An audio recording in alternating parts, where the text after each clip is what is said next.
Radio check, radio check. Alright, my mic should be working fine. Thank you everyone for tuning in to the live stream. We have got... Oh, let me just put my phone on silent. Okay, folks. So, we have got the Japanese Grand Prix qualifying today. Lots of action to look forward to, hopefully. Unfortunately, I did miss the past two races, and the Singapore Grand Prix was, in fact, amazing to watch, qualifying and the race. But yeah, that's just sometimes how things work out. So, hope you guys enjoyed today's commentary. We have got, of course, Max Verstappen topping all three practice sessions, so that's going to, well, it looks like we're back to Red Bull dominance, but we'll wait and see. That's what we thought. In Singapore, Red Bull weren't as strong in the practice sessions. They are as strong today. We'll have to wait and see. McLaren as well, looking very, very quick indeed. The same can be said for the Ferraris. Ferraris have brought a bit of a floor upgrade, so if they can get the hang of that, then they'll have some serious performance in their car. Hello, I'm the Heo. I do remember you. Yeah. Alright, we've got 46 people watching. Thank you everyone for tuning in. So I'll just have a quick run through of the news. We've got Daniel Ricciardo, Yuki Tsunoda have been confirmed to drive for AlphaTauri for next year. So yeah, Daniel Ricciardo will not be driving the Red Bull, and I think it's fair enough because he hasn't really driven the AlphaTauri car much, considering he has his wrist injury. But definitely has enough pace to drive that AlphaTauri car, so we'll see how he progresses next season and if he could potentially replace Perez at Red Bull. Yeah. All right. Today we've got the usual 3 qualifying sessions. Your voice has changed a lot since the last time Oh yeah, I've got a bit of a sore throat, so my voice sounds a little bit weird. Yeah. And I've also changed a couple of mic settings, so that's probably why. Yeah. All right, so that's the AlphaTauri news. Ferrari have brought floor upgrades, so they are testing those out. Mercedes are on the back foot a little bit. They aren't as quick as they would like to be, and definitely not as quick as they were in Singapore. So they look like they're going to be a little bit further behind than they were last weekend. And also another thing, I think Aston Martin can bounce back from the previous few races. Yeah, I mean, I would hope that Aston Martin could bounce back, but looking at their lap times over the practice sessions, they don't look to be performing that well. I mean, Fernando Alonso is consistently outperforming Lance Stroll. That is kind of expected, but in terms of the actual pace that Aston Martin have, it is nothing quick. Like, they'll be holding on to the bottom of the top 10 if they can pull out a quick lap. If not, then they'll be knocked out in Q2. So it's not looking that good for Aston Martin. I would definitely hope for a bounce back, but according to their pace in the practice sessions, it is not that great. Let me just load.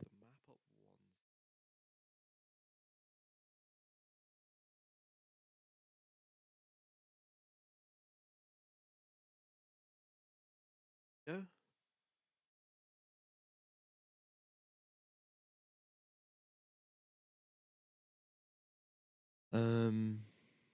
Race starts in 8 minutes. Oh, I forgot to put that up. Yeah.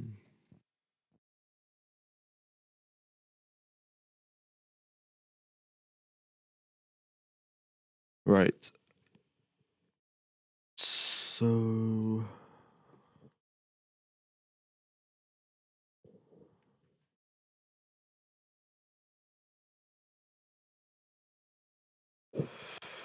okie dokes. What else is going on? Will I be streaming the race tomorrow? I will be streaming the race tomorrow. Yes. Okie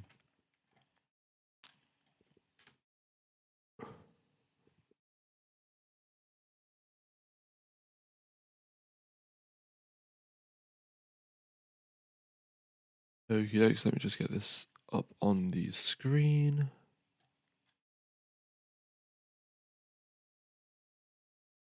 There we go.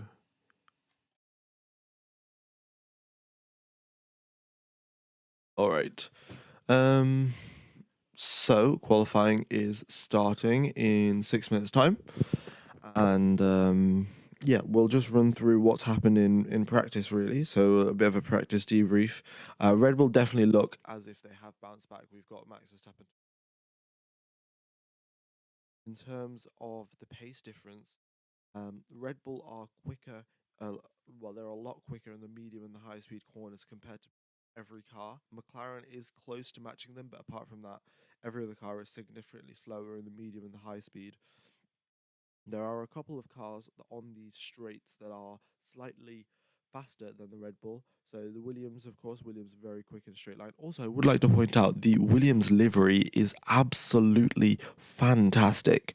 The new livery that they have, like the Golf style livery, it is so nice. Yeah. I would put it up there as one of the best liveries of the year. So, yeah, let me know what you guys think of that livery. Um, and then the Ferraris straight as well, and so are the Alpines. But yeah, the Alpines aren't anywhere near competing against the Red Bulls. So the Ferrari is slightly quicker down the straights. Yeah. Okay. Um, what else is going on? Ooh, hello, hello. Yeah, my mic's still working fine. Um, let's see. Yeah, the drivers will just be getting in the cars now. And track temperature is 39 degrees, air temperature 27 degrees, a nice sunny day in Suzuka for this qualifying session. And yeah, we'll see what goes down. We've of course got Yuki Tsunoda. It's his home Grand Prix, so we'll see how he does. I'm looking forward. Hopefully, he can get through into Q3. He's got lots of fans asking him for autographs and signatures. But yeah, we'll see what Yuki Tsunoda can do. He's not been that exceptional in the qualifying session, in the practice sessions, but the we'll wait and see what he can pull out in qualifying in 4 minutes time. Of course, as it's Honda's home race, it's obviously not technically Honda that make Red Bull engines anymore, but it pretty much is Honda. It's not, but it pretty like in reality it is. So, yeah, it's sort of Honda's home race. And then apart from that, there's a lot of engineers and mechanics that work all and up and down the grid for all the different teams that are Japanese. So it's their home race as well. Yeah. Yeah. All right. Um, let's see. Qualifying in 3 minutes now, and we have got. Well, let me know what your predictions are, guys. Who do you think is going to come out on top? Oh, Yuki got fifth in FP1. Well, that is well, that's good then, isn't it? I didn't get to watch FP1 because the time zones were very strange for people in the UK. I mean, right now it's 7 a.m. and I had to wake up for 6 to get the stream up, and I'm a little bit sleepy, but I'm going to try not to yawn because, yeah, you shouldn't yawn while doing commentary.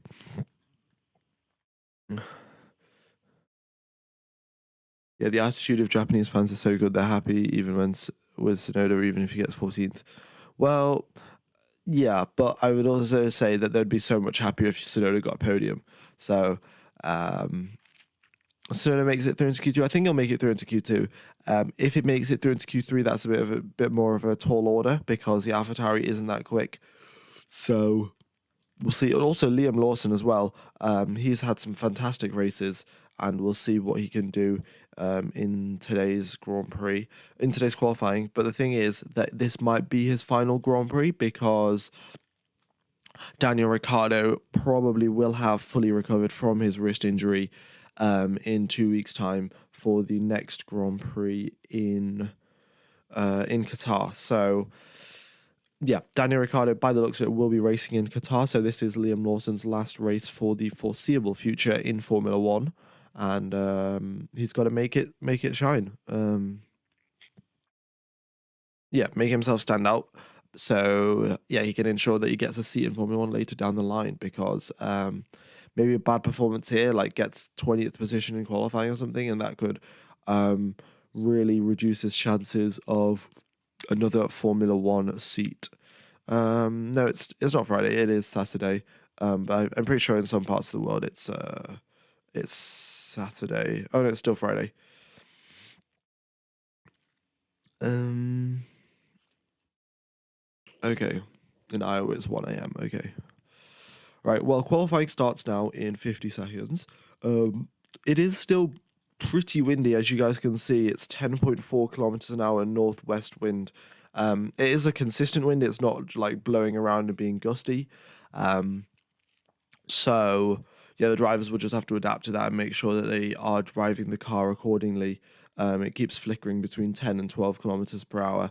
So once the drivers are ready for that, once the drivers are prepared and they know what how the car's going to react, they will be absolutely okay. All right, so 15 seconds now till qualifying begins. Let's just get rid of this timer, and we'll have drivers out onto the track shortly. There we go. All right. I think most of you know what the Suzuka Grand Prix circuit is, consists of. But for you guys that don't know, we have got a very tight and twisty sector number 1 with an uphill section, uphill curves, S-bends, whatever you want to call them. And it is very much like a roller coaster for all the drivers, and it takes a lot of the life out of the tires. It's very even though. It takes the same amount of life out of the left tire as it does to the right, but nevertheless, the front tires get extremely worn out through the first sector, and then going through into sector 2, you've got Degner 1, Degner 2, which are very high speed corners and very little margin of error. So Degner 1 and Degner 2 are turn 8 and turn 9 respectively, and very little degree for error there. We saw Pierre Gasly lock up and went straight on into the barrier. Just a little lock up at Degner 2 and you're into the barrier, and they can't extend the barrier out any further because there is a karting track underneath. So the Suzuka karting track is actually underneath that part of the circuit. So that's why the barriers aren't extended. And then you go through into the hairpin. The hairpin is a strange one. You don't actually go to the inside line. You actually go further out. You take the outside line because the camber sort of helps you around. It's very similar to, I think, turn 4 in Zandvoort, where all the drivers take the outside line because the camber just... And then you go through into spoon curve as turn 13, 14. And the most important part of spoon curve is just getting a good exit, really. And coming onto the straight. Turn number 15 is 130R, of course. Very much just a little kink in the road for the cars nowadays. And then you've got the chicane at turn 16 and 17 before you get to the end of the lap. The tyres that we've got today are the C1, C2, and C3, so the hardest range of the Pirelli compounds. The hardest compounds of the Pirelli range, sorry. Said that the wrong way around. But we have got drivers queuing up at the end of the pit lane right now. We've got Sargent and Stroll queued up, and there they are coming out at the end of the pit lane. And qualifying has begun. We've got Stroll out on soft tyres, and I presume, Liam Lawson also out on soft tyres. Another thing to consider, this circuit is very, very narrow, so we've got now 20 drivers out onto the track, and we could see quite a bit of issues with traffic, especially in Q1 when we have 20 drivers out on the circuit.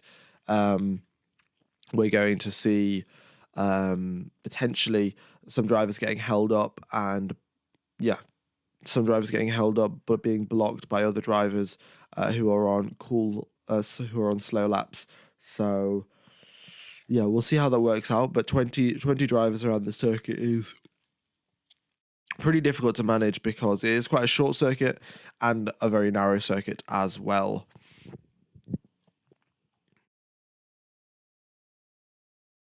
Okie dokes. Predictions, well, I'd predict that Max Verstappen gets pole, but for the last 2 races, Carlos Sainz has got pole, so it's not out of the question, but the Red Bulls look significantly stronger than they have in the previous two races. Admittedly, Ferrari do have some upgrades, so maybe that is going to help them out, but as of now, it looks like the Red Bulls will be getting pole position. McLaren are in with a good shout as well.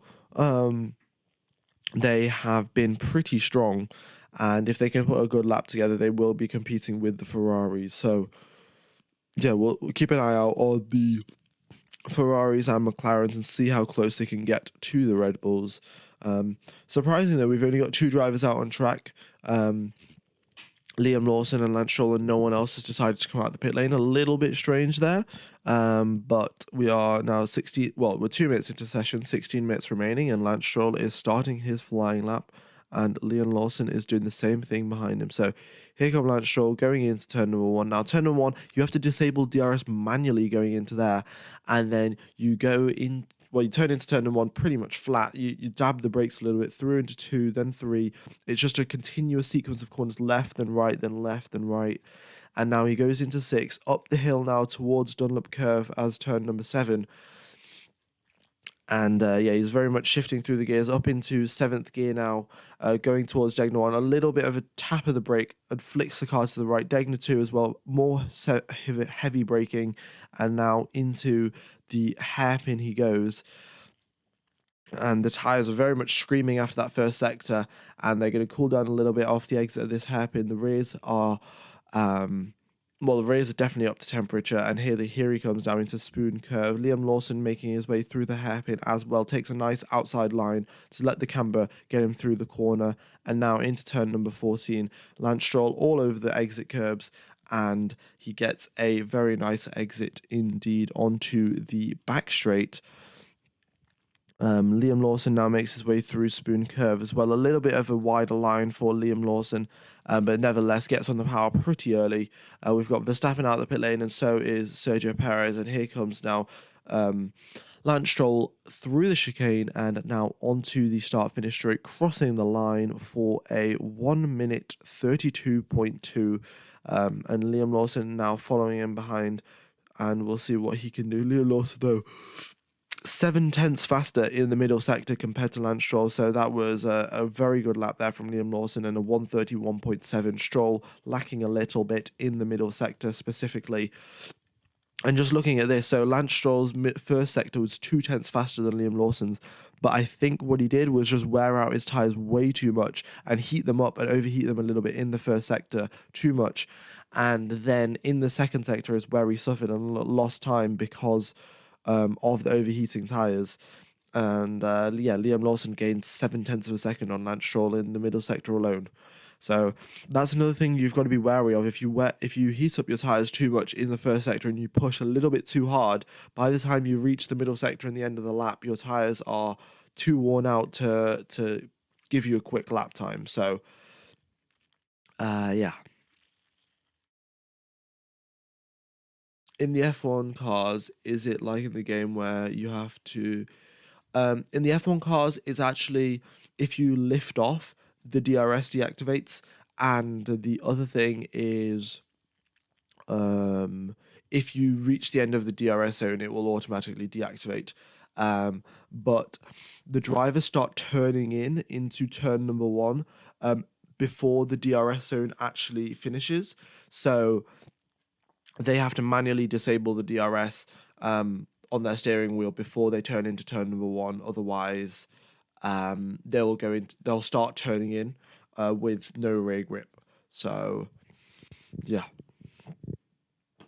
Hello, Ivan. Yes, Stroll did do a lap without hitting anything. Admittedly, it was a pretty slow lap, but yeah, he did the lap nevertheless. And now we've got quite a lot of drivers starting the lap, and as you can see, a lot of traffic on the circuit. All right. Max Verstappen, Sergio Perez on flying laps, and they've got a whole bunch of traffic ahead of them. By the looks of it, Zhou and Sargent have stayed out the way nicely, but we'll see what happens as the drivers make their way through the other parts of the circuit. All right, looking at Verstappen's time, he is going purple in the first sector, purple in the second sector. And yeah, as expected, he's going quicker than Liam Lawson. Of course, Lawson's in the AlphaTauri, and we've got Verstappen in the Red Bull. Okay, here he goes, makes his way through Spoon Curve, and he's not going to get a bit of any sort of slipstream off Oscar Piastri ahead of him. But as he makes his way through into 130R, he could see Piastri block him towards the chicane. No, Piastri gets out of the way nicely, and Verstappen now on his way through into the final corner, final two corners, and now coming across the start-finish line, Max Verstappen with a lap time of a 1 minute 29.8, a very quick lap time indeed from Max Verstappen. Yeah, Sergio Perez crossed the line at 1 minute 30.6. So, yeah, he is 7/10 slower than his teammate, which is, quite ridiculous, to be honest. Yeah, Max Verstappen set a extremely quick lap time. He was 4/10 faster in the middle sector compared to Sergio Perez, and 2/10 faster in the first. So, yeah, some severe pace. No, not severe, serious pace from Max Verstappen. All right. We've got the Mercedes coming through, setting their lap times at 1 minute 30.9 or 1 minute 31. Or 1 minute 31 from Ocon. Yeah, so, and Norris with a flat 1 minute 30. So he is, the McLarens are pretty quick. We've still yet to see what the Ferraris can do. But Lando Norris is looking quick. We'll see what Piastri can do. Both of the drivers are pretty equally matched, so we should see them up there. Well, we should see Piastri somewhere up at the top as well. The Ferraris have started their flying lap, so we'll find out what their pace is. Also, we do have track limit deletions at turn number 2. If you do extend and go all over the curb, then you will get a lap time deleted, as Nico Hulkenberg has. He set a 1 minute 31, but then proceeded to get the lap time deleted because he exceeded track limits at turn number 2.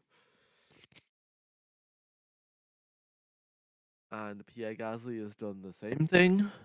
So, yeah, track limits at turn number 2. Drivers have got to be careful, otherwise it will... we've got DRS disabled and a yellow flag in Sector 1, and it looks like Logan Sargent has crashed coming out of the... and we've got a red flag. There we go. Logan Sargent's crashed coming out of the chicane. I mean, it's very similar to crash to, I think, what... my mic.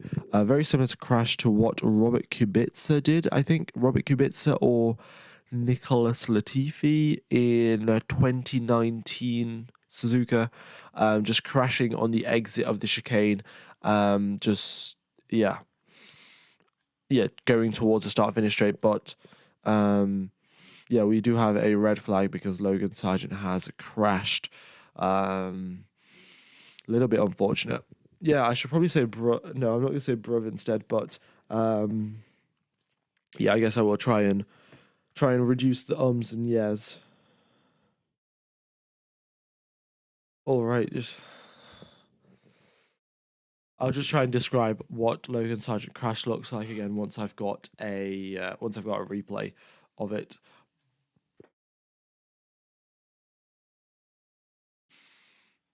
Oh, that's a pretty big crash there for Logan Sargent. He's damaged his right rear, his front left, his front right. His right rear left. So the only part of the car that isn't damaged is his rear right, and it's definitely a full red flag. They're gonna have to take a while to clear that up. There is debris all over the gravel, and yeah, it looks like he just lost the car on the exit or the entry of there's a little bit of a downhill after the chicane going towards the start-finish straight, and it looks like he lost the car there.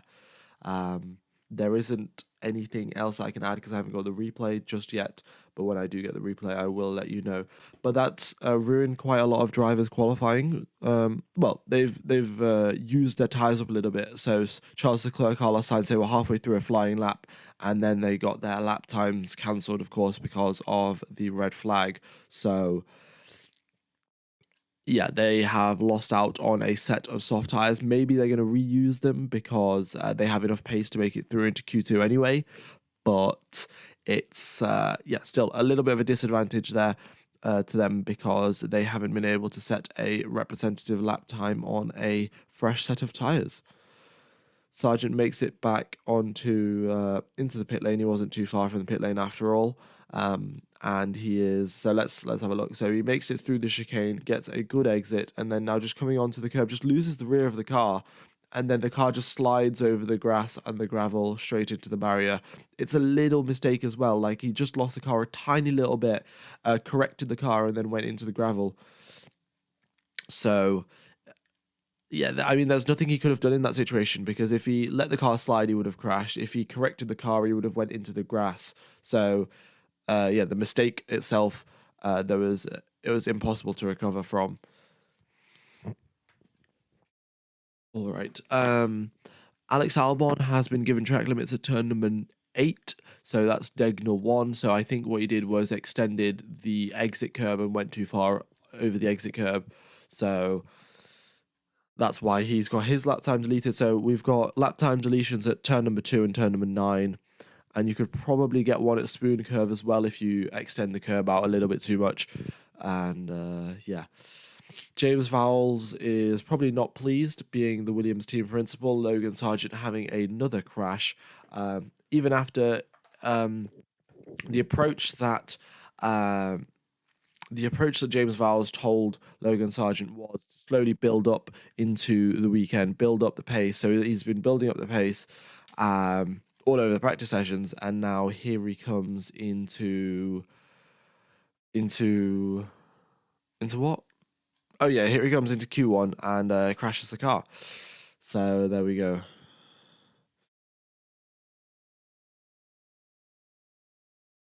I woke up at 2:10 a.m. and yeah.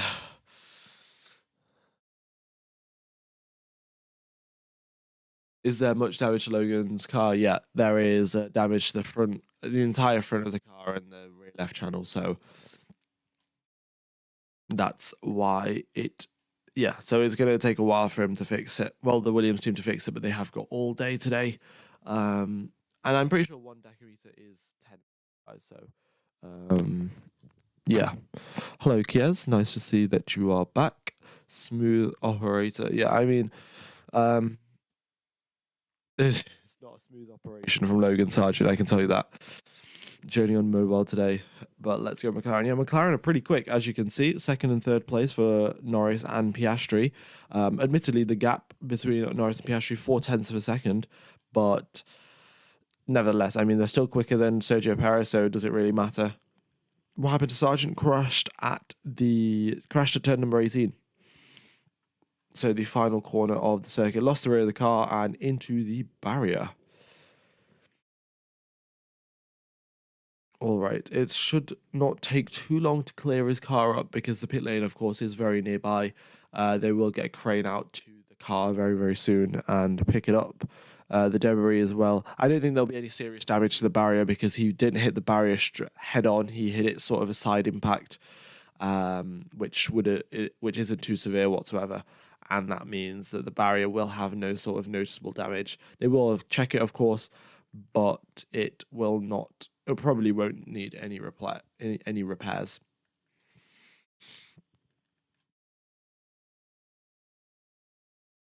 All right. We've got 9 minutes left of this session. Once the red flag is unresumed, when the green flag is resumed, and I'm just going to take a quick drink of water. Remember, you guys should also stay hydrated, and I will be back in a second.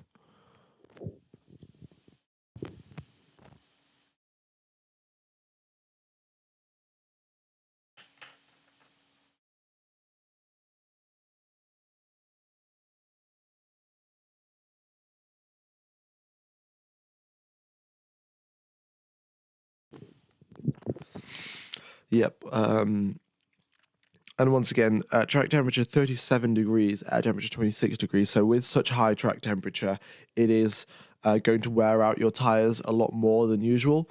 So I think that's why Logan Sargent might have lost the car a little bit. Coming towards the end of the lap, he was trying to push as if he had fresh soft tyres, but he had done one full hot lap on them, which meant that they had obviously lost a little bit of their performance. And coming through the chicane as well, he did have a little bit of wheel spin, and that obviously heated up the tyre a little bit as well, which caused caused the loss of the rear of the car.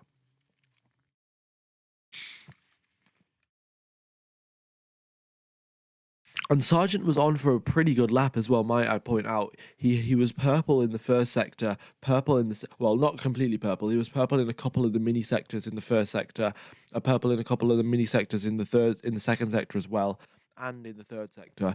So he was very quick down the straights, as the Williams car usually is, and he was on track to set a pretty quick lap time as well, but then unfortunately has screwed it up and will be getting knocked out of Q1. Very unfortunate indeed for Sargent.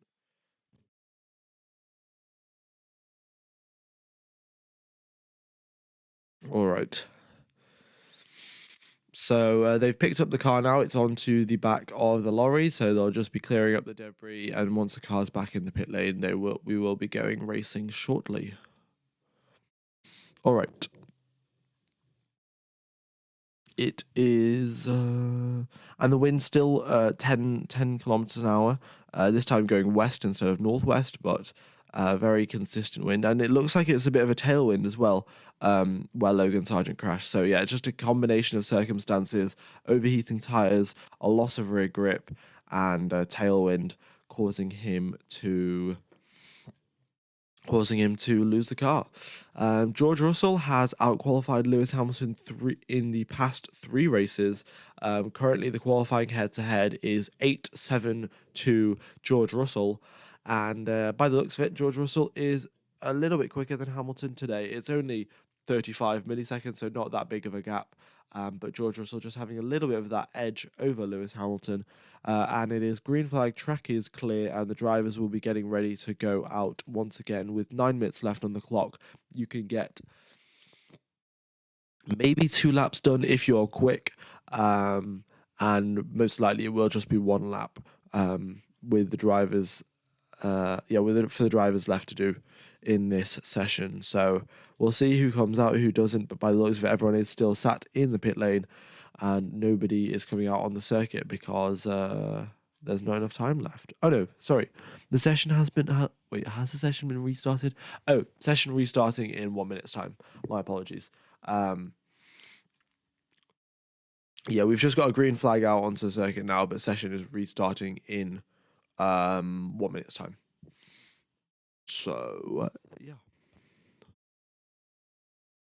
Okie dokes.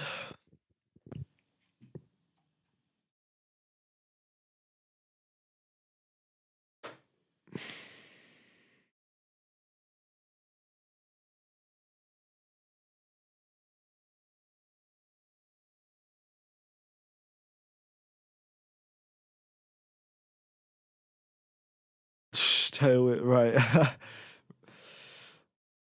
Yeah, I've just seen your message from Gary in the chat. Right. Did you see where Toto wanted James to sign Mick instead of Logan? Yeah, well, yeah, I mean, we'll just have to wait and see, really, because I think Williams still, after all, is sort of a Mercedes like development team sort of thing, because they do take Mercedes components. So if Mercedes really want Mick to drive after Sargent's contract expires, they could be able to get him in. But yeah, Sargent, I mean, he's not been able to match Albon very frequently, and he's been pretty mistake prone. But of course, it is his first season in Formula One, so you've got to give him some slack. But how much slack can you give someone without being like excessively lenient? It's pretty difficult to tell, and so yeah, well, I'm not really sure what the right action would be. I mean, we saw Mick had his fair share of incidents in his first Formula One season, so it would be fair to give Logan Sargent a chance. It's pretty difficult because it's very, very competitive. So you can't exactly, you can't exactly say that after 5 mistakes, the person's out. So yeah.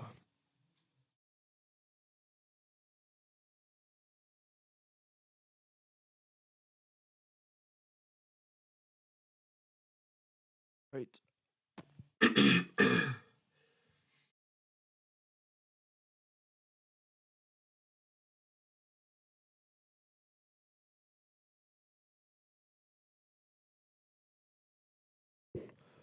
um. Yeah. Okie dokes. Still got a red flag. The session should have been restarted. It's a little bit strange. Don't know why it's taking them so long to restart this right now. So interesting. Oh, there we go. Charles Leclerc out onto the circuit. Session has been restarted. Charles Leclerc, Carlos Sainz. Yep, so the two drivers. And are they out on fresh softs? Let's have a look. By the looks of it, they are.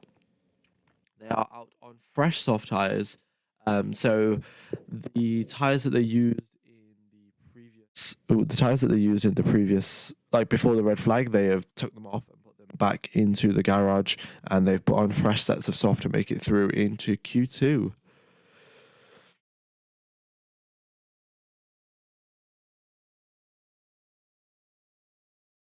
All right.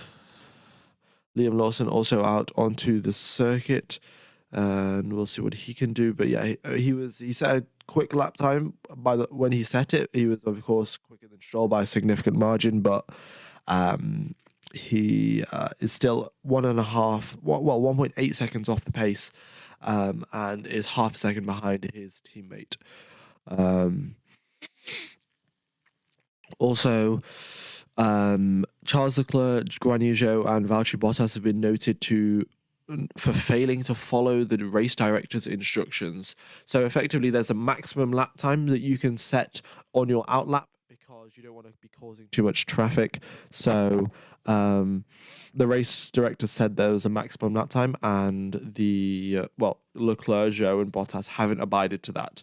I think that might have been caused by the red flag, or maybe it wasn't. So, but I think that's going to be investigated after the end of the session. It's just been noted for now. They might do an investigation, they might not. But we have now got Charles Leclerc starting his flying lap. We've got Carlos Sainz after him, and then Liam Lawson behind him. No other driver coming out of the pit lane as of yet, and we'll see what happens down onto the circuit. Why wasn't I able to stream? I wasn't in the country. I was out on a trip. So yeah, I wasn't able to take all my setup with me and get a good internet connection to stream. So that's why. And I mean, tomorrow's Grand Prix is 6 a.m. UK time, so I should be able to wake up for that. I will set an alarm, of course, but hopefully I don't sleep through it. And I miss the stream because I slept through an alarm. Yeah, all right. So let's have a look at the sector times that the drivers are setting then. So Charles Leclerc, Carlos Sainz, they are just green. They aren't particularly quick. In fact, even Oscar Piastri is quicker than both Carlos Sainz and Charles Leclerc's first sector. So it's not looking that great for the Ferraris as they make their way through the middle sector now. Charles Leclerc going slightly quicker in some parts, slightly slower in others. And here he comes now through 130R, very much a little kink in the road. And if you guys remember, Charles Leclerc, he did 130R while only one hand on the steering wheel and another hand holding his wing mirror in place. So that just shows you how easy of a corner it is, or how skillful Charles Leclerc is. Probably a little bit of a combination of both, to be honest. And here they come across the line. Charles Leclerc, a 1 minute 30.4 from him, goes 0.3 faster than Oscar Piastri. So he was slightly slower in the first sector, but then got all of that pace back in the second and the third sector. And then we have got Carlos Sainz, he crosses the line 2 tenths behind Oscar Piastri. Oh, sorry. Leclerc's only half a tenth quicker than Piastri, and Sainz is 2 tenths slower than Piastri. Liam Lawson crosses the line, puts himself up into seventh place, and he goes quicker than Yuki Tsunoda by a pretty significant margin there. So Tsunoda's got to reply to that quick lap time. But those are the only three drivers on the circuit. Everyone else is still sat in the pit lane, and I suspect they'll be coming out in the next 2 or 3 minutes. What is Kimi up to these days? I haven't seen any sort of thing from him. I mean, let's see. Is there anything on Kimi Raikkonen's Instagram? I'm pretty sure Kimi Raikkonen's Instagram is like all just sponsored posts and stuff. I've seen like he gets like sponsored by Samsung and his last post is just him with his family and it was 14th May. So yeah, Kimi Raikkonen is just I presume up to rallying and spending time with his kids. Yeah. All right. Anyone else out the pit lane? Yeah, we've got Perez, Zhou, Bottas. So yeah, a couple more drivers coming out the pit lane now. Also, track limits have to be taken into account at turn number 2 and turn number 8. We've had a couple of deletions there, so drivers just have to be wary not to exceed track limits. Otherwise, yeah, a lap time will be deleted and they will be out of Q1.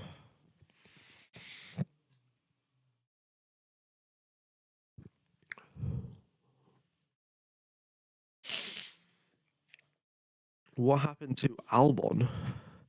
Um, Albon. Oh, Albon got a lap time deleted. Yeah, that's what happened to Alex Albon. Alrighty. Also, guys, if you are enjoying the stream, be sure to hit the like button. It definitely does help out the channel. I've missed 2 races now, so YouTube algorithm is not being particularly kind to me. So a couple of likes and subscriptions would be very much appreciated. Yeah. All right.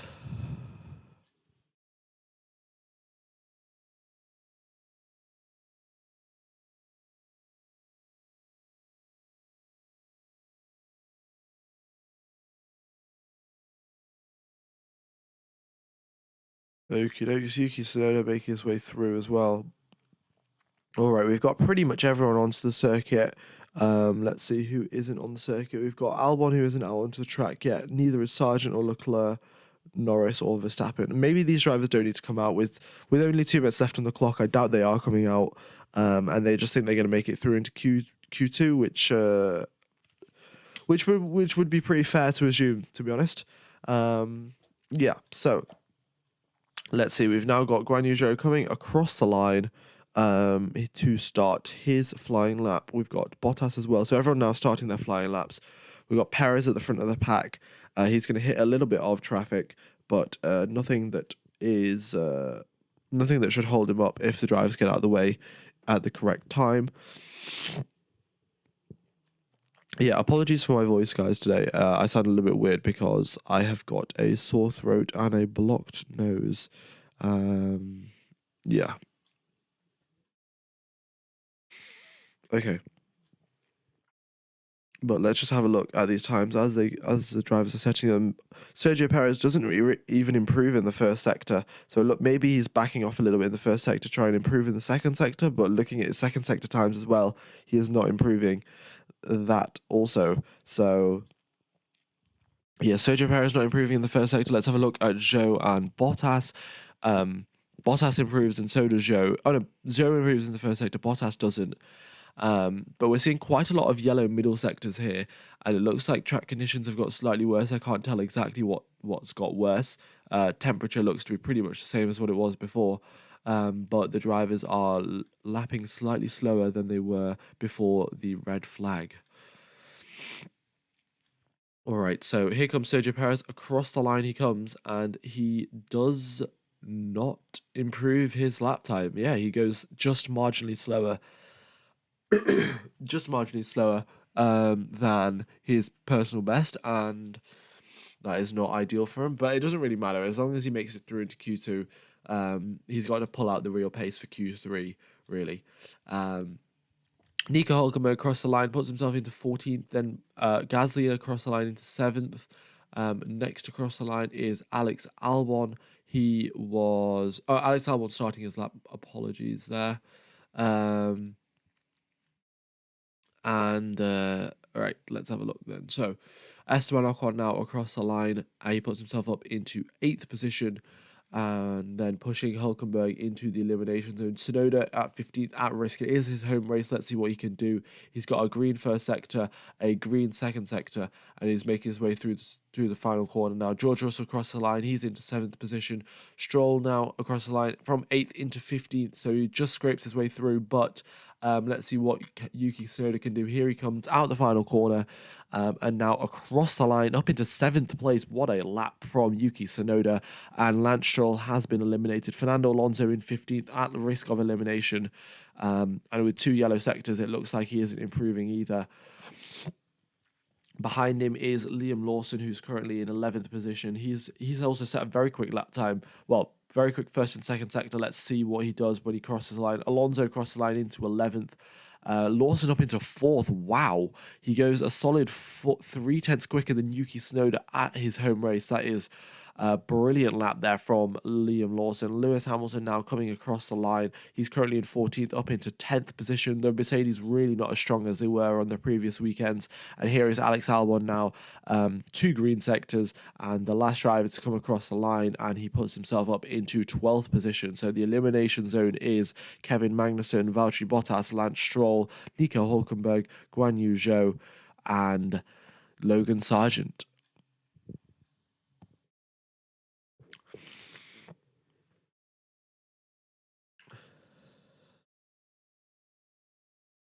Any reps from Lemsip want to hook up? Yeah, probably should actually have some Lemsip. Yeah, I pretty much just woke up and started setting up the stream because yeah, I didn't want to get up any earlier to to get anything else organized. All right.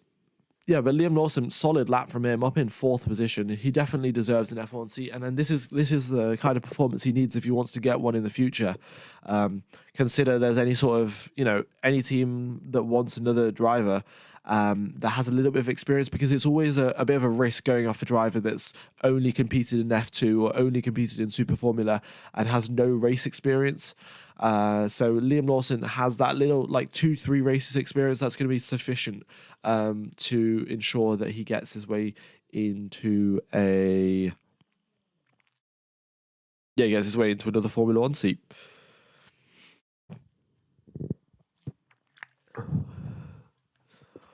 All right, Liam Lawson, a 1 minute 30.4. I mean, that is incredible. That's only slightly slower than the Ferraris. Admittedly, the Ferraris didn't set another lap time, but nevertheless, quicker than the McLaren's first lap time as well. That is fantastic. All right.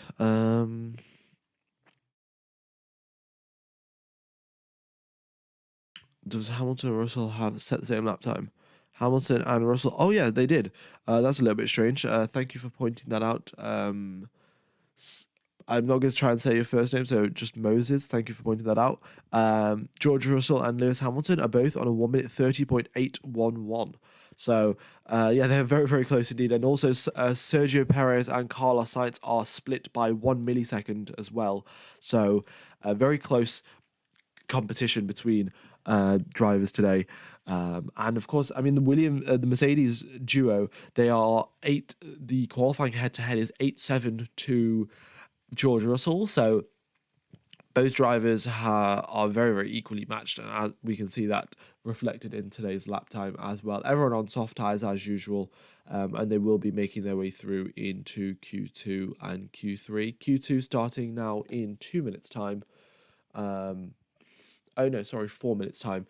The time on my, I think the time on my laptop is slightly wrong.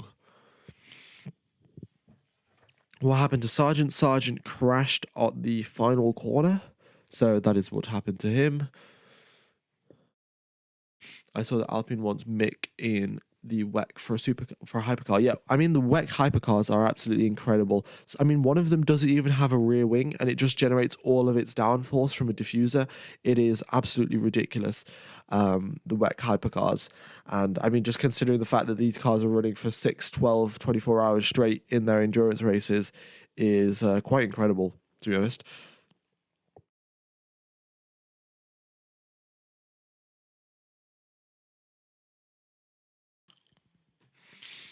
All right.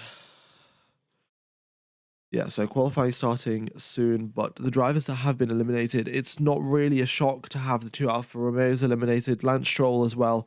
I mean, I expected the Aston Martins to be 10th in like the bottom of the top 10, but by the looks of it, they're now just managing to make it through into Q2. I mean, Alonso made it through by like 1/10 of a second compared to Valtteri Bottas. It was, oh no, Alonso made it through by 16 milliseconds compared to Valtteri Bottas.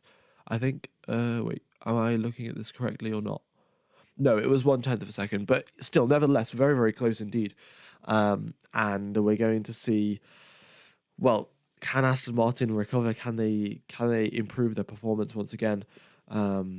It's going to be pretty tough for them. They were very quick at the start of the season. I'd love to see that pace back. Maybe get on the Fernando Alonso hype train again. But yeah.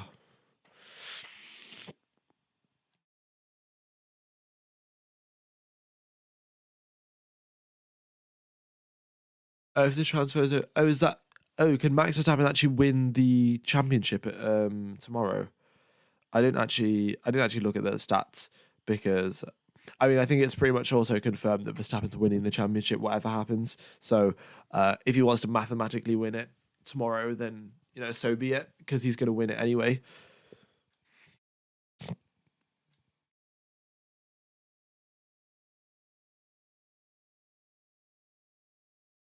Yeah.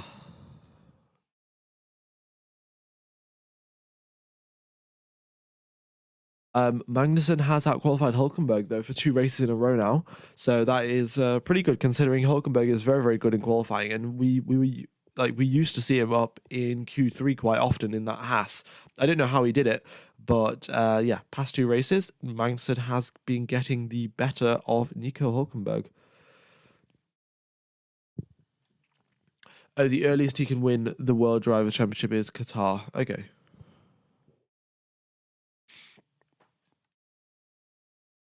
Yeah, well, we'll just wait and see, really. Um, Yeah, with Q2 starting in Q2 starting now. In fact, we'll see the timer start ticking down any second. But with only 15 cars on the circuit, that is definitely going to help with the traffic problem. Um, yeah, I can tell you that for sure. Um, yeah, green light, pit lane is open, and the time is ticking down, and we have got Max Verstappen coming out of the pit lane. That's a little bit strange. We usually don't see Verstappen coming out right at the start of qualifying sessions, but this time he's out right at the start. So Verstappen's out now. Albon is out. Um, yeah. All right. Um,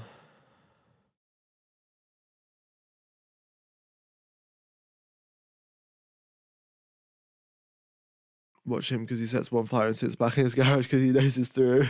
Yeah, I mean, I wouldn't be surprised if he does that. Um, right. Well, let's keep an eye on Verstappen and see. You might as well just go and set a couple, some absolute rocket ship lap time, and then just go sit in the garage because he can. Um, you know. All right. We got the two Ferraris coming out the pit lane as well.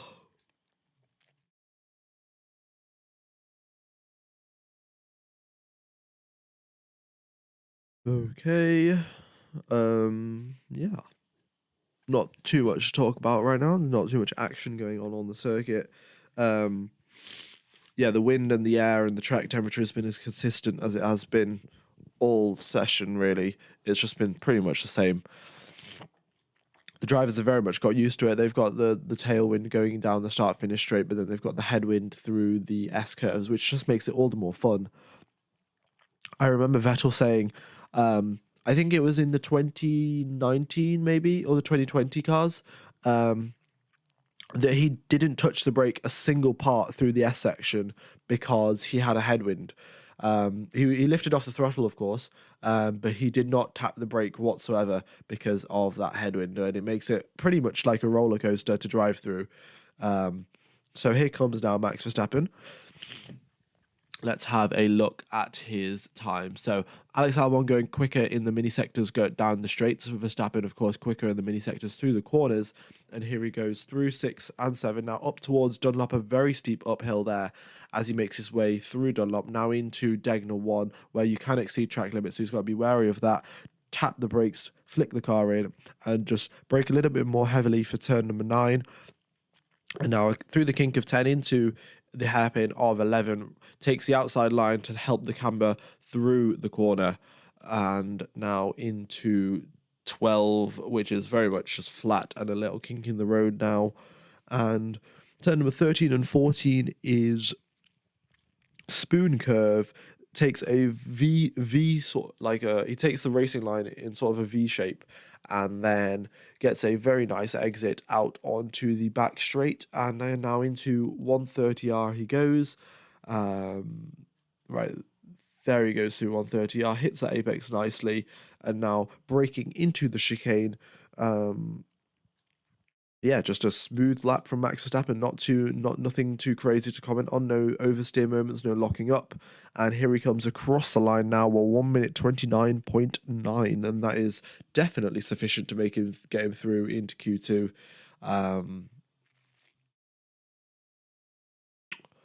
Yeah, Alex Albon crossed the line in 1 minute 31.5. Not particularly quick, and he might be struggling to make it through into Q3, but a brilliant lap there from Max Verstappen, a 129. I think he set a 129 in Q1 as well, if I'm not mistaken. So, yeah. But yeah, the lap from Alex Albon, a 131.5, that would have got him eliminated in Q1. That would have been the slowest lap, in fact, in Q1. So unless track conditions have got worse, that was a pretty slow lap there from Alex Albon. Yeah, his Q1 lap was faster. Okay, maybe track conditions have got worse. I mean, track temperatures come down like 1 degree, so, and the track should be getting more and more rubbered in. So I don't see what is making track conditions worse. Maybe it's the wind, but I'm not particularly sure how significant that is. Also, if you guys remember earlier, I was talking about how Leclerc, Zhou, and Bottas didn't set a maximum lap time. They went over the maximum lap time limit. They will be investigated at the end of the session. After the session, yeah. So that's what's happening. All right. Ferrari cross the line, and we've got a 130.4 from Leclerc and a 131.1 from Sainz. So either that was a bad lap from Sainz. Oh, well, I think it definitely was a bad lap from Sainz. He's 7 tenths behind Charles Leclerc. So yeah, we'll see what happens there. Also, Sergio Perez purple through the first half of the first sector. That is brilliant from him. He goes quicker than Albon as well through the first sector, which is great. Also, Tsunoda as well, setting a couple of purple mini sectors there, which is great to see. All right, so here comes now here comes Sergio Perez, sorry, across the line, crosses the line, and puts himself up into second position, just behind Max Verstappen and just ahead of Charles Leclerc. He goes a tenth quicker than Leclerc and is 4 tenths behind Max Verstappen. The two Mercedes in 5th and 6th, so we've got very much a Red Bull, Ferrari, Mercedes. And I suspect if the McLaren set their lap times, we'll get a Red Bull, McLaren, and then Ferrari. Look at this, Piastri, purple in the first sector, goes quicker than Max Verstappen. We'll see if he suffers in the second and the third sector due to overheating tyres, but Nevertheless, a purple first sector from Oscar Piastri, and Lando Norris almost matches it as well. Tsunoda up in third position. What a lap from Yuki Tsunoda. Matches Sergio Perez in terms of lap time. That is fantastic there from Yuki Tsunoda. Up into third position at his home Grand Prix. His fans will be absolutely delighted seeing him pop up into third position on the timing screen. Let's see if he can stay there. We've got the McLarens now coming through across the line. We've got Lando Norris first and Oscar Piastri. So here comes Norris across the line up into second position, quicker than Perez by a fraction, by a couple of by a couple of hundredths of a second. And then here comes Oscar Piastri, who goes quicker than Norris by a tenth and a half. So we've got the Red Bulls and then the McLaren. Well, we've got Verstappen, then the McLarens, then Perez. And then Tsunoda, and then the Ferraris. So Ferraris have got a lot of work to do if Yuki Tsunoda in an AlphaTauri can qualify in fifth position. That is fantastic indeed for Yuki Tsunoda. Yuki up in fifth position. Why is K-Mag still in the pits? I presume because he only has one set of fresh soft tyres. Because he must have used them getting through into Q2, and if he uses too many now, then he will not have enough for the race tomorrow, and I suspect they're trying to use soft tyres, so maybe that's why he hasn't come out of the pit lane.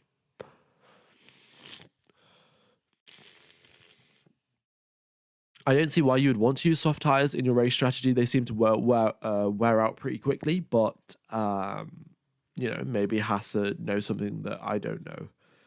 I mean, Haas definitely knows something that I don't know. I mean, otherwise it would be pretty stupid. All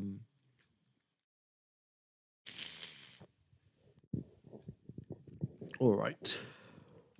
I mean, I would love to watch Yuki Tsunoda's lap because it looks like he's extracted the absolute maximum from his AlphaTauri car to put it up into fifth position. And that lap is going to be so impressive to watch.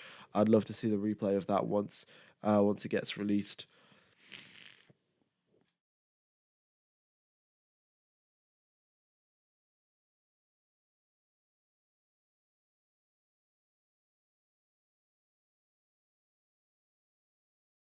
Alrighty.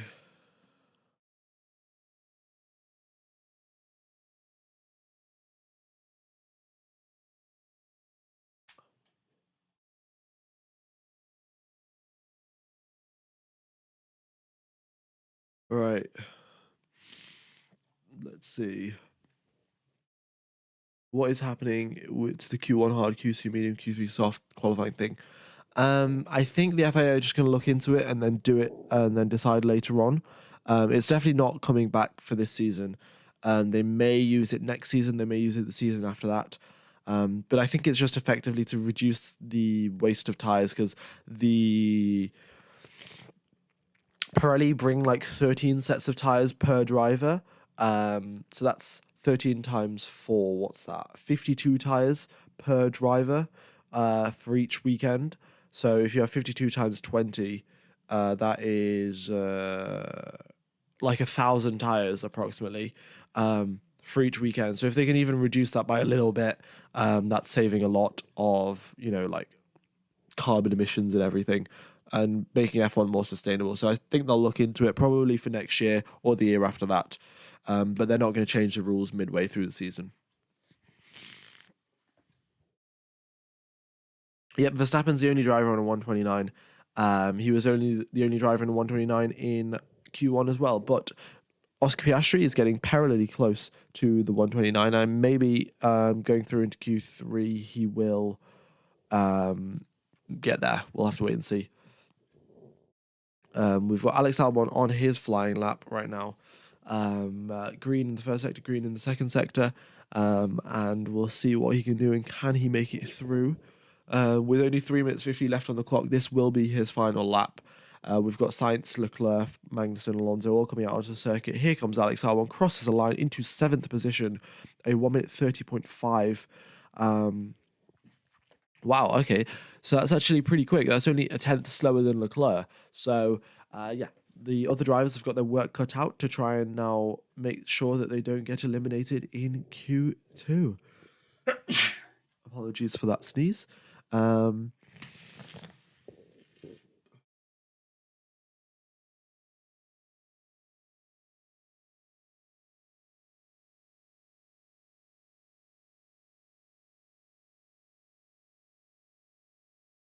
Magnussen's finally come out of the pits. Yep, Magnussen finally has. And yeah, I think everyone else. Oh, Perez is coming out as well. That's a little bit.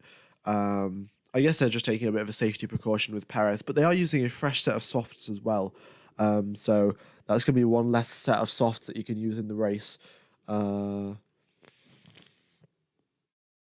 have to wait and see why they are doing that, but you know, Red Bull are the winning team, the top of the championship, so they obviously know what they're doing.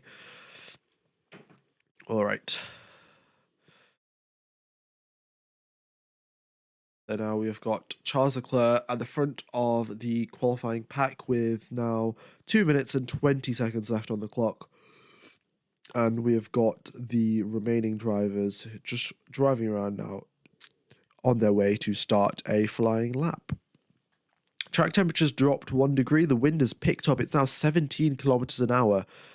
So that's even more of a tailwind down the straights and even more of a headwind through the corners. So that is definitely going to help out the drivers here and make those lap times ever so slightly quicker. Because, of course, a headwind does increase your downforce performance a little bit, and a tailwind does increase your top speed. Okie dokes. So, all right, Leclerc, Sainz, Magnussen, Alonso, Hamilton, all of them have started their flying laps, and let's see what they can do. So let's follow Charles Leclerc as he makes his way through now Degner 2. He's got a purple first sector and quite a nice improvement in the middle sector as well. As he makes his way through the hairpin. Sainz as well, having a solid improvement in the middle sector. The Ferraris look to have found some more pace by just looking through the data, knowing where to brake, where they can gain some more time. And Charles Leclerc might get a little bit of a nice slipstream as well off Pierre Gasly. Look at this. Coming down the back straight, Pierre Gasly ahead of Charles Leclerc, both French drivers. Well, Leclerc's Monegasque, but I guess you could say he's French, sort of. Helping each other along. Actually, I don't know. I think Monaco and France are very much separate countries, but they are pretty much next to each other. So, and very similar. So, I know. Anyway, Charles Leclerc comes across the line now. Purple middle sector and crosses the line. Goes into first position, a 129.9 for Charles Leclerc. It looks like that headwind has come in handy, and he's gone quicker than Max Verstappen. Carlos Sainz crosses the line, a 1 minute 30.0. Half a tenth slower than Max Verstappen. Very, very quick indeed. From Carlos Sainz. K-Mag crosses the line into 9th position. Next is Fernando Alonso, who's currently in 13th. 2 green sectors from him. Crosses the line into 8th position. Will that be enough? Will it not? Hamilton now currently in 12th. 2 green sectors from him also, and he puts himself up into 3rd position. Wow. Circuit has really come to life now. Liam Lawson in 13th place. What can he do? He crosses the line and puts himself up into 10th. Yuki Tsunoda, who originally was up in 3rd position at one point because of his such a quick lap, is currently in 8th and could be at risk of getting eliminated. We've got Ocon crossing the line. He stays in 12th. Perez now crosses the line. He is... Perez improves up into 3rd position for him. George Russell, who's still in the elimination zone, currently in 14th position. Can he make it through? Here he comes across the line into 7th position. That pushes Lawson and Albon into the elimination zone. And now Yuki Tsunoda, who's currently in 9th, comes across the line into 7th position. And now we've got Gasly next. 2 green sectors from him. He's currently in 15th, last of qualifying right now, and here he comes across the line into 12th. Unfortunately, he is eliminated, and that is Q2 over, fellas. We've got Liam Lawson, Pierre Gasly, Alex Albon, Esteban Ocon, and Kevin Magnussen eliminated, and Fernando Alonso just scrapes that Aston Martin through into Q3, and Q3 will start in 7 minutes' time. So, yeah, just hang on in there. But, yeah, that is... I wouldn't say any of that is particularly surprising. But, yeah, Fernando Alonso still managing to squeeze some performance out of the Aston Martin. and make his way through into Q3. I suspect he will be 9th or 10th in Q3, but nevertheless, a very nice performance there. Yeah, the McLarens cut it pretty close, and by risking it and not coming out onto the circuit. But sixth and ninth, and I mean, how far was Norris? Norris was, in terms of total pace, he was two and a half, one, oh, just 2 tenths. He was 2 tenths quicker than Lawson, so it was a fairly big gap, I'd say. I mean, yeah, I personally wouldn't risk it. I would have sent Norris out at least on a lap, but who knows? Yeah, when Q3 comes around, I think the circuit has picked up a little bit in pace, and Max will set a quicker lap time. I think that's fair enough to expect, isn't it?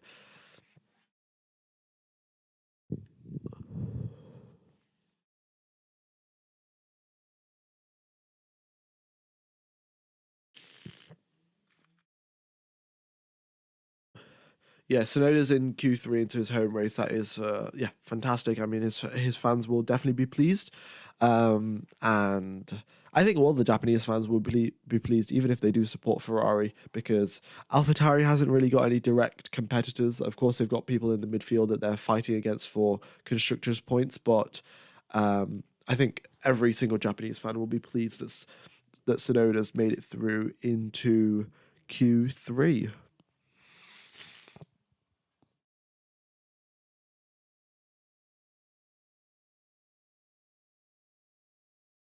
All right.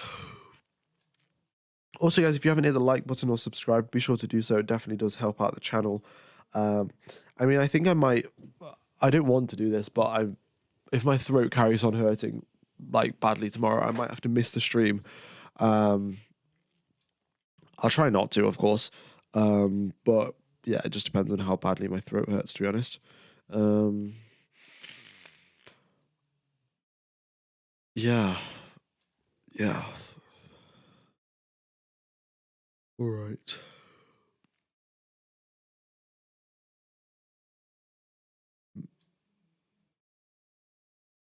I will be taking some of that Lemsip.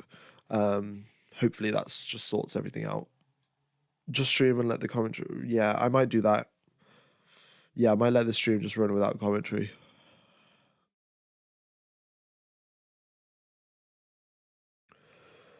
All right. Yeah.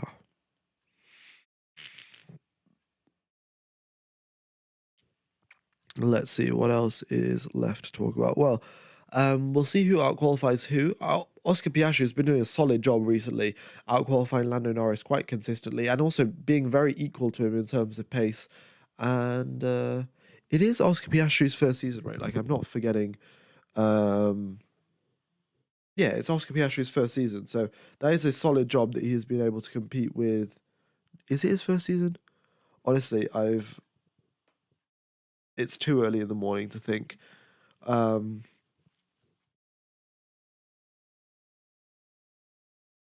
all right. Yeah, I'm just have a quick drink of water. You guys also remember to stay hydrated. Yeah, it is. Yeah. Right. Okay. Um, yeah, I just can't think. I'll be back in a second, guys. Thanks.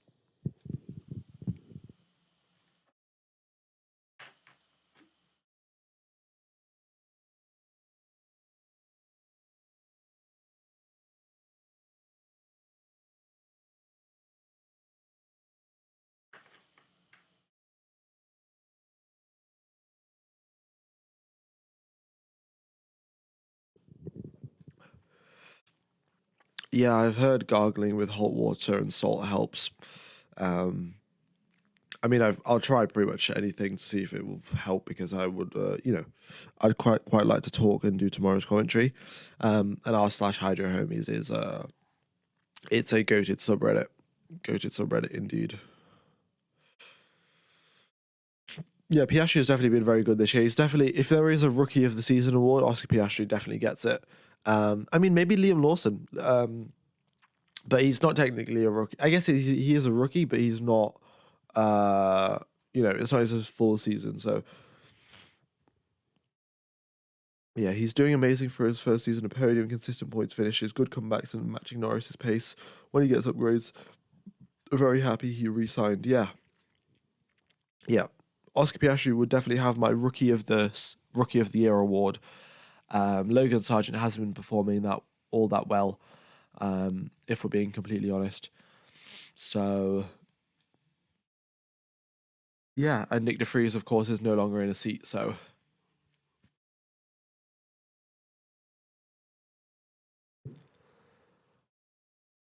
all right.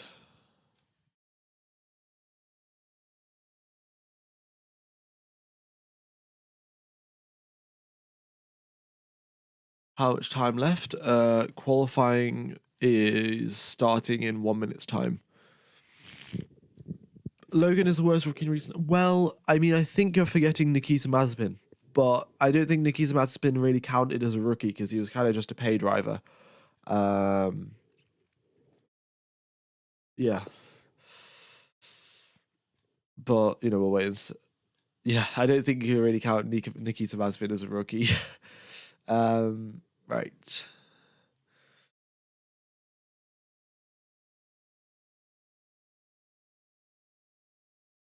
All right, here we go. Green flag at the end of pit lane. Time is ticking, and Max Verstappen is out at the start. No way, Verstappen's coming out right at the start of the session. Is he just going to set a lap time and then just sit in the garage because he can? Uh,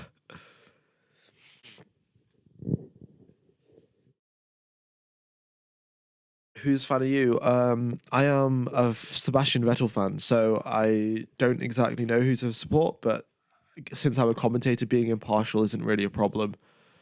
Um, give Williams a camo livery. I would say that Williams' current Golf livery looks absolutely fantastic. It's very different to what we have currently in the up and down the grid. Like all of the other, it stands out as like a brilliant livery. So I'd hope that they keep it like continuously, but I think it would just last as long as their Golf partnership. Yeah, the Golf livery is fantastic. I'd say it's best livery of the season. Um, Best livery at the past couple of years, to be honest. It just I don't know what it is about it, but it is fantastic.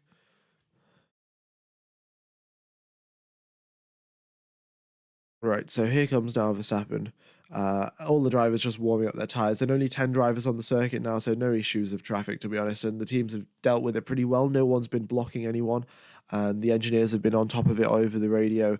And well, they've had experience, of course, from Singapore, it's tight street circuit where they've had to give these sort of radio calls. So, uh, um, so yeah, engineers and teams keeping on top of the traffic situation. Thank you, Kiez. Yeah, yeah. Thank you for the bless you. The Racing Point livery as well was very nice. It definitely stood out, of course, because it was a pink livery. Um, I mean, I'd love to see Racing Point slash Force India back in Formula One. Um, but well, now they're Aston Martin, and if Aston Martin were performing as they were at the start of the season, I wouldn't complain. Um, if but since Aston Martin aren't performing as they are, I would very much like I'd like a refund, and I'd like Force India and Racing Point back.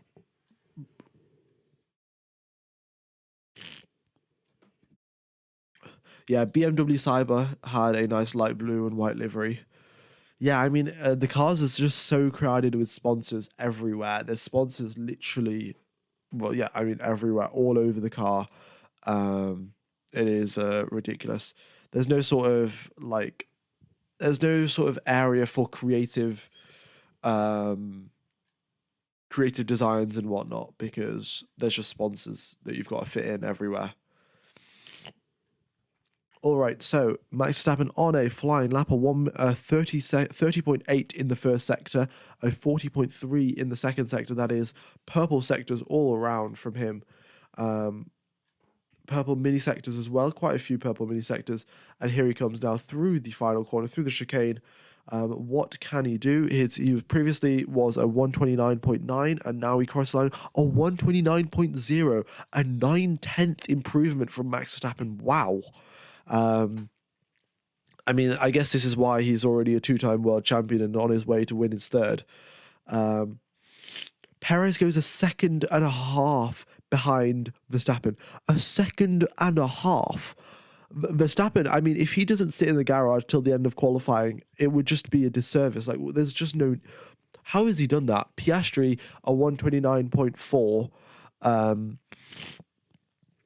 A quick lap from Oscar Piastri, but at the end of Q2, the gap between Piastri and Verstappen was only a tenth and a half, and now it's 0.4 of a second.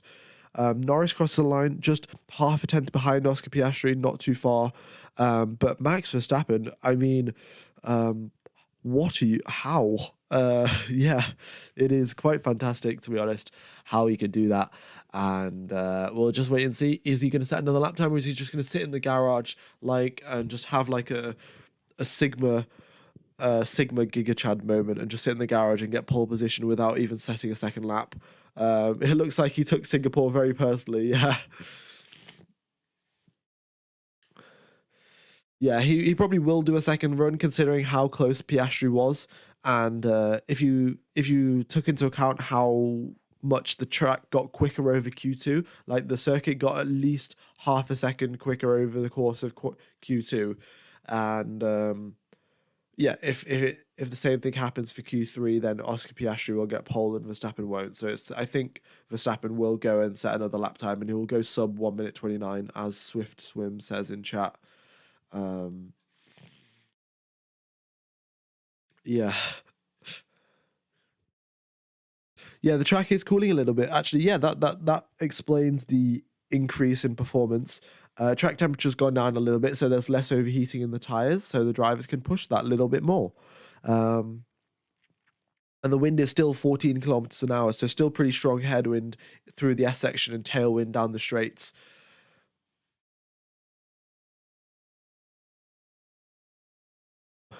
Yeah, it looks like the clouds have come out a little bit, and that's just cooling the circuit down.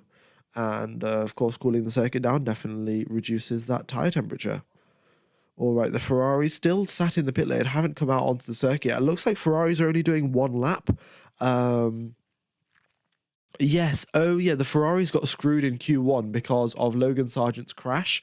They didn't get to set a They had to use two sets of tires in Q1, and that is why they are only doing one run in Q3.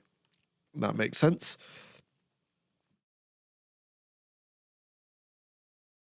Okie dokes.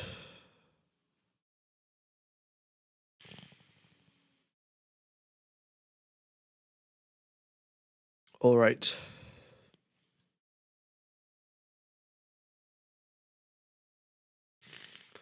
So here comes now Fernando Alonso. He is starting a flying lap, and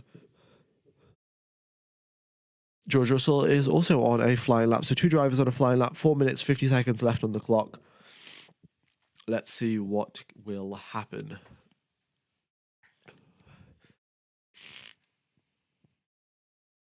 All right, yeah. I mean, it's just a pretty standard lap. Looking at George Russell's lap here, he's not pushing too hard. Well, he's obviously pushing pretty hard, but there's no oversteer, no locking up, no going wide or anything.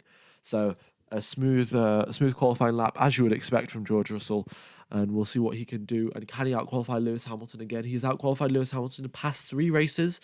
So if he does continue that record, the qualifying head-to-head will go 9-7 to George Russell. So here he comes through 130R now towards the chicane, braking at the 100-meter mark and getting the car rotated through the first and then the second corner, and now getting onto the power smoothly through the downhill part of turn number 18 and comes across the line now into 4th place, quicker than Perez, but slower than Norris. And he is still 7/10 a second. He's 7/10 of a second behind Norris. So there is a significant gap in performance between the Mercedes and the McLarens. All right, 3 minutes left on the clock. Both Ferraris are out onto the circuit. Verstappen also comes out to set another lap time.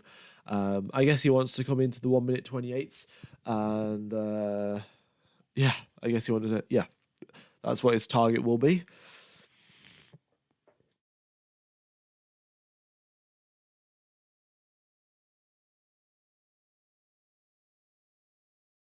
All right.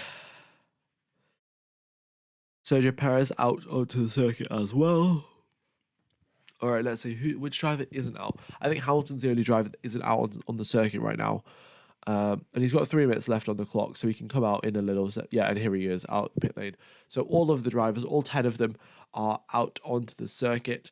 And we are heading into the final top 10 shootout of today's qualifying. So we've got Verstappen leading the pack, Hamilton at the back of it. So Hamilton will have the best track conditions, but of course, if anyone ahead of Hamilton makes a mistake, Hamilton will have his lap time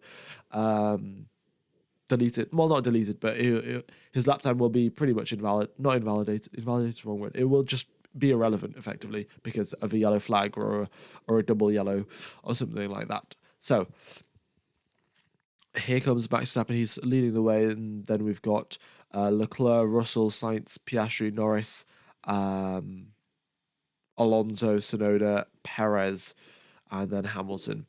Also, just a little fun fact here, guys. I'm pretty sure most of you guys will probably know this, but Suzuka is the only circuit that in the Formula One calendar that is in a figure of 8 configuration style. So there's one part of the circuit that goes over another part, which you can see, of course, in turn number 15. There's a bridge from one part of the circuit that goes over the other. There's no other F1 circuit that does that. So, yeah. All right, a nice little F1 fun fact. But here comes Max Verstappen, purple in the first sector, as expected. And he goes a 10th quicker than his previous lap. And let's see what the other drivers behind him can do. We've got Charles Leclerc making his way through. Yeah, Charles Leclerc on a green sectors, but yeah, nothing purple from Charles Leclerc just yet. Max Verstappen once again just continuing on, just pushing the car to the absolute limits. He's not like all over the curbs or anything, but just driving the car just so precisely and putting the car in the exact correct places and getting on the power exactly when he needs to. And his lap times definitely reflect that. Purple in the second sector, and here he comes now into the chicane, turns right, turns left, and hits those apexes absolutely perfectly. I mean, it's ridiculous how he can do that, because just looking at his car, it's like the car will do anything that he says, and wow, a 1 minute 28.87, so a marginal improvement there over his previous lap, but dips into the 1 minute 28s now. And now Charles Leclerc across the line up into 4th position, ahead of the Mercedes, but behind the McLarens. What can Carlos Sainz do? He comes across the line and he's behind his teammate by 0.3 of a second. Oscar Piastri now comes across the line and he does not improve. Lando Norris comes across the line. He also does not improve. Next up is Yuki Tsunoda, who's currently in 10th position. Can he maybe get into 8th? That would be fantastic. Tsunoda across the line up into 7th position. That is brilliant from him. Yet we've still got Perez and Hamilton to set a lap though. So here comes Sergio Perez out the final corner. He is right now a 1.5 seconds behind Max Verstappen's lap time, and he is now 0.7 behind Max Verstappen's lap time. So an improvement there, but still nowhere near where Red Bull want him to be. And Lewis Hamilton, who's currently in 10th, 2 seconds behind Verstappen, is now into 7th position and just ahead of his teammates. So the Mercedes head-to-head is now 8-8 between Lewis Hamilton and George Russell. All right. So that has been qualifying, guys. Thank you everyone for tuning in. Max Verstappen got pole position, kind of to be expected after looking at it at the practice sessions, but nevertheless, absolutely brilliant lap from him. I mean, a 1:28 is still absolutely out of this world, and there's not that much more to add. I will hopefully, if I am feeling good and I can actually talk properly, then I will be commentating tomorrow's race. If not, I will turn the stream on and just leave the data up. Yeah. All right. So that is the that's been today's qualifying session. Thank you everyone for tuning in. Be sure to hit the like button and subscribe. I'm going to end today's stream. It'll take tomorrow's stream. Just go ahead and hit the like button for tomorrow's stream as well. It helps the YouTube algorithm out significantly. And press that reminder button as well. And I will see you in in something like 24 hours, probably 22 hours. Yeah, 22 hours. Yeah. Thank you for tuning in, and have a nice morning, day, afternoon, evening, or night, depending on where you are in the world. And I will see you soon. Cheers, fellas.